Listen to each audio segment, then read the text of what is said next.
What's up, YouTube? I'm the Calcara131, and this is my first impressions of the new Holosun HE508T. Alright, so when you first get your 508T, this is the basic box that it's going to show up in. Not much information on the outside. Got some basic specs. If I can get it to focus. It's not really focusing. You can kind of see it there. It's just all the big basic specs on it.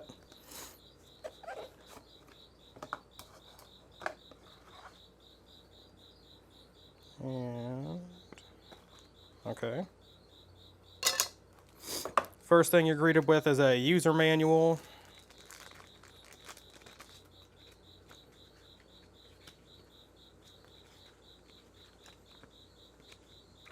And some screws, presumably for mounting. However, I'm going to be using the screws that were supplied with the C&H Precision mounting plate that I'm going to be using. A cleaning cloth. And right here is the optic. It feels a lot more solid than I expected, considering this is my very first experience with any kind of micro red dot. This is going to be my first time playing around with any kind of pistol mounted red dot, so it's definitely going to be a learning curve, but I'm pretty damn excited for it. Should be recording on both. Now hold that so I can't stop it. Can't fuck anything up.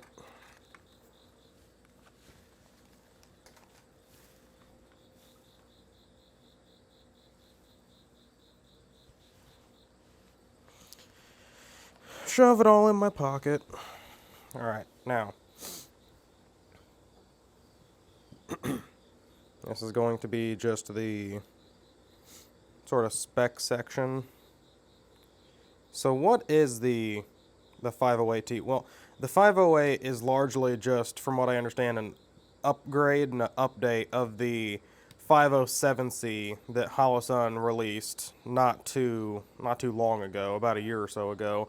And, you know, the 50C was really well reviewed. A lot of people loved it. A lot of people liked it. But, you know, Holosun has a habit for taking their classic line and then they'll upgrade them to their elite line with one of a couple features. You know, it could be a titanium body. It could be a green LED emitter. It could be one or two things. This one is in the elite line because this has a solid titanium body. Its whole body is made out of CNC machined titanium. Now, I don't know what grade titanium. It wouldn't say on the website. It just said, on the website, it just said a nearly indestructible titanium. So, I'm not sure. I know that grade 3 titanium is, you know, roughly the same as 70-75, with grade 5 in most aspects being just straight up tougher. I'll include a link in the description to a website that compares different metals. So if you wanted to look a bit more closely at how they compare, you can follow that. But I certainly don't think that Holosun would have released an updated model and then made it not as strong. So I'm assuming they used at least they used at least grade 3 titanium, if not grade 5. So it wouldn't make sense for them to update it and then make it with a metal that's, you know, not as tough. Other upgrades that this has over the 507, and this is all coming straight from the Holosun spec page, is this has 50 MOA of travel in each of these, which is 10 more than the 507. The 507 only had 40 MOA of travel. Each click is only 1 MOA. The 508 is rated to work at a lower temperature.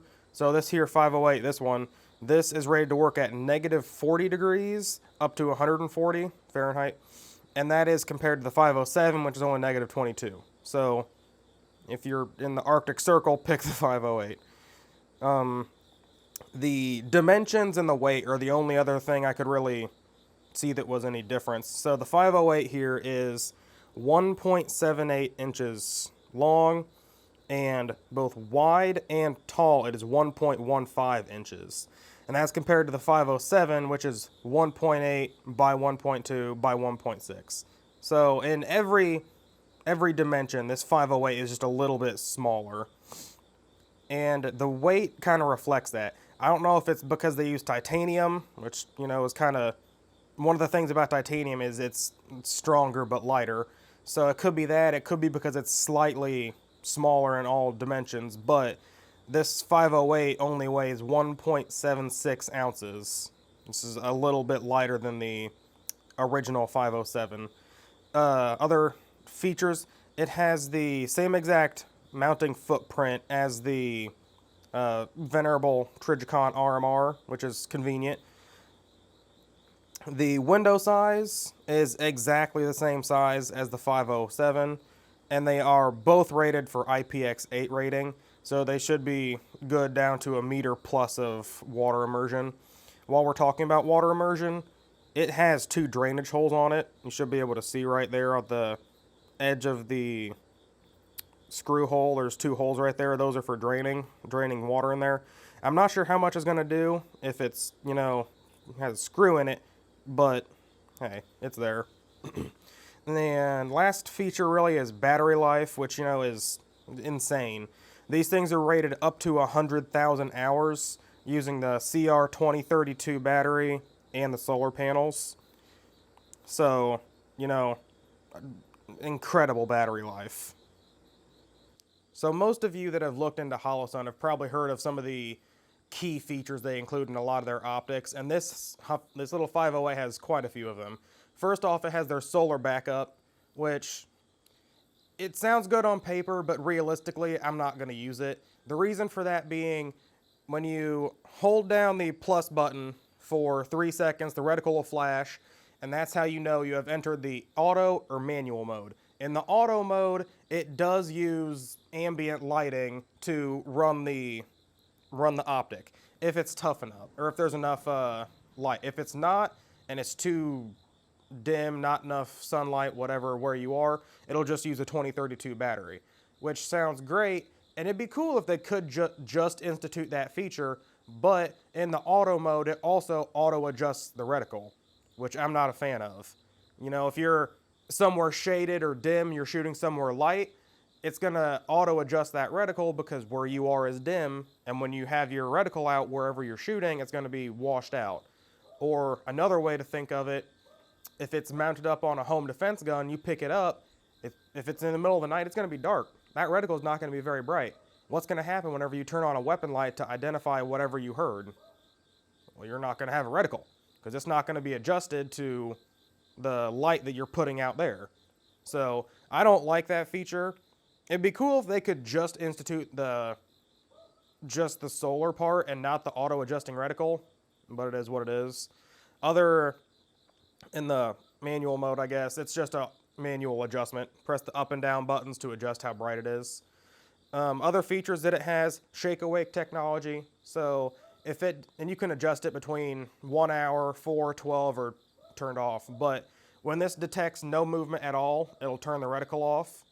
And as soon as it detects any movement, it'll wake itself back up. I do like that feature. You know, if it's just on a nightstand, or it's sat under a cabinet somewhere or in a safe, if it's not being used, there's no point having the reticle on. But then as soon as it detects movement, it turns itself back on, and it has a memory function, so the last setting that you had it on is the one that it'll come back on to. The last feature, I guess you could say, is the multiple reticle system, which means hold down the minus button for 3 seconds, and you'll alternate between the EOTech reticle, a 2 MOA dot, or just a 65 MOA ring. This model is the red dot model. They also have a model in their Elite line that has a green dot with titanium body. The only other option is their just standard 507, which has a aluminum body, and it has the red or green model. All right, there she is, the Holosun 508T, mounted up on the CNH Precision Adapter Plate V3 on my Glock 45 MOS. Can't wait to start this journey and kind of try and document how I'm doing as far as getting used to a pistol-mounted red dot. If you enjoyed the video, if you liked it, make sure to give me a thumbs up. Subscribe if you want to see some of the future videos I have coming out. I'm the Calcara 131, signing off.